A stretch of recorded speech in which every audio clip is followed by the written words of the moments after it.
In this video, we're going to look at factoring shortcuts. And there's a reason we haven't talked about factoring shortcuts earlier, even though we've used factoring a lot. And that's because sometimes people overuse these shortcuts and don't get as many problems right as they should because they're over relying on the shortcuts because they just don't want to do the steps. But now that you've done it over and over again, factoring, hopefully these shortcuts can save you a little bit of time. All right, so before you attempt this lesson, some things you should be comfortable with is factoring quadratics. You should be able to factor quadratics without the shortcut before you start using the shortcuts because you'll get more questions correct. And the other thing that you need to know is perfect squares. So perfect squares are just a number multiplied by themselves. So 4 is 2 times 2, 9 is 3 times 3, 4 times 4, and so on. So a lot of times if we're talking about perfect squares, I would just write these at the top of the page, and it's going to help you figure out your perfect squares quicker. All right, so shortcut one is if we're factoring a quadratic, so quadratics have this form. However, if a equals 1, so there's no number in front of x squared, there's a simpler method.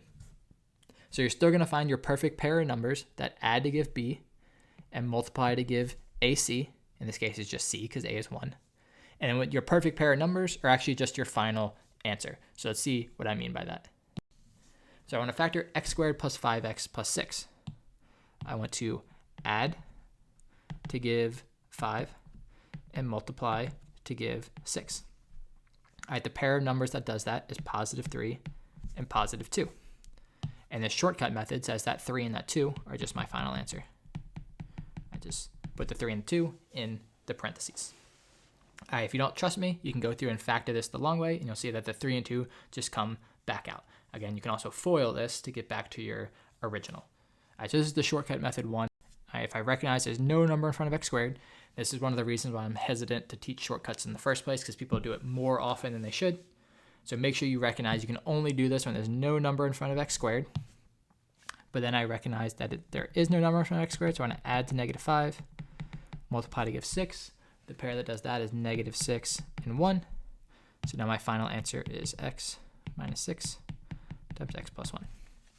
All right, shortcut method saves you a lot of time, but you can only do it in very specific circumstances. All right, another one, no number in front of x squared, so I want to add to negative 5, multiply negative 24. What is my perfect pair going to be? It's going to be negative 8 and positive 3. And again, I just put an x and then a minus 8 after it, and an x and a positive 3 after it. That's my factored form using this shortcut method. All right, so here's one for you to try on your own. X squared minus x minus 12.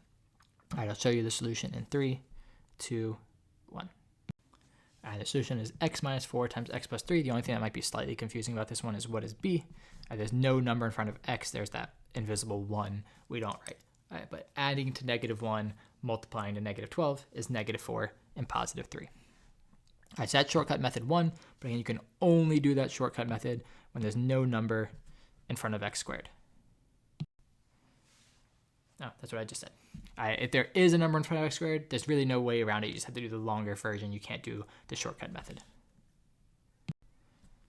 All right, shortcut 2 is a very even more specialized version than shortcut 1. Shortcut 1 actually comes up a lot in examples and problems.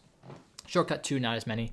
All right, shortcut 2 is known as the difference of squares. All right, so difference meaning subtraction, squares meaning you're multiplying something by itself. And it says if I have a squared minus b squared, so both these are perfect squares, then I can factor it as a minus b times a plus b. So the exact same expressions, except for one has a minus sign and one has a plus sign. This is one of those ones that it's kind of hard to remember at first, but once you have it memorized, it saves so much time when you recognize that it is a difference of squares. So the steps to solve this way, step 1, identify it is the difference of squares. So you look at whenever you see two terms with a minus sign, you should already be like, oh, is this a difference of squares? All right, if they're both perfect squares, then you identify the square factor of each term, so kind of what is like the square root of each of these. And then you just write those two using the pattern of a minus b, a plus b. And also you could write the plus first and the minus second, it doesn't matter. All right, so let's say I want to factor x squared minus 9. It's really obvious that x squared is a perfect square because it's x squared. All right, but 9 is also 3 squared. So both of these are terms with a square. So now I can factor this as x minus 3 times x plus 3. All right, you use the things that are being squared in your answer. All right, but that's the shortcut for using the difference of squares. X squared minus 16. X squared is already a perfect square. Is 16? Yes, because 16 is 4 times 4. So my factored version, x plus 4 times x minus 4. Okay, it doesn't matter if you put the plus or the minus second, as long as there's 1 in each of the parentheses. All right, 4x squared minus 25. So this one's a little bit harder in the sense that there's a number in front of the x squared. All right, but I can still do this as long as it's a difference of squares. So 25 is probably the more obvious one. That's 5 squared. All right, 4x squared. We think about the number and the variable separately. 4 is 2 times 2. X is x squared. So 4x squared is 2x times itself. 2 times 2 is 4. X times x is x squared. And now my final answer. Take one of those terms, subtract the other term, take the term, and add the other term. All right, and this is a difference of squares. All right, 81x squared minus 4. Again, you're asking yourself, you see two terms with a minus sign between them, automatically ask yourself, is this a difference of squares? It's going to save so much time. 81 is 9 times 9, so this is 9x squared. 4 is 2 times 2, so my final answer, 9x minus 2, that's 9x plus 2. All right, if you recognize and use this shortcut in the appropriate places, it's going to help you a lot. All right, so here's one for you to try on your own. 16x squared minus 9. I'll show you the answer in 3, 2, 1. All right, and there's your answer, 4x minus 3 times 4x plus 3.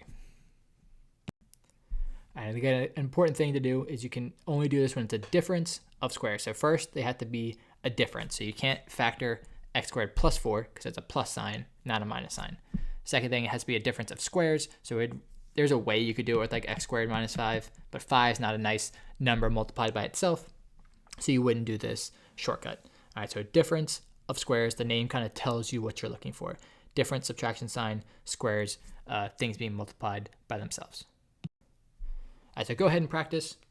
All right, this video is like 16 slides, but we got through it in less than 8 minutes because the shortcuts are really quick when you use them in the right places. All right, just make sure you don't overuse them when you're not allowed to. You can only use shortcut 1 if you have no number in front of x squared. You can only use shortcut 2 if you have a difference of squares. So just make sure you're using them in the right place, but they will be very useful.